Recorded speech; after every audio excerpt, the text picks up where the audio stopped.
In favor, 401. La main sur le cœur et les poings serrés.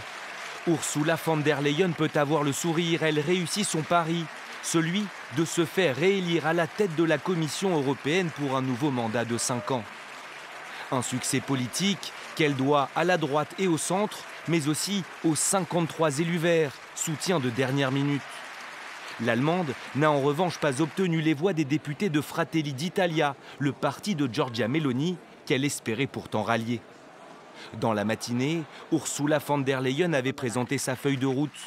Baisse de 90% des émissions d'ici 2040, création d'un commissaire au logement, mais aussi renforcement de Frontex. Elle souhaite une Europe forte.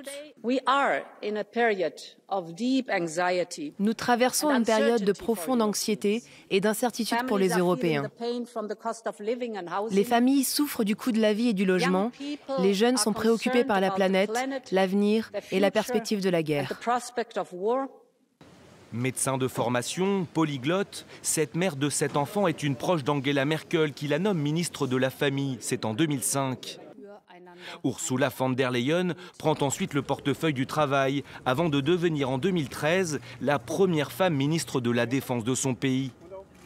Présidente de la Commission européenne depuis 2019, elle n'a cessé depuis février 2022 de prendre la défense de l'Ukraine, n'hésitant pas aussi à tourner le dos au pétrole et au gaz russe, dont dépendait pourtant fortement l'Union européenne.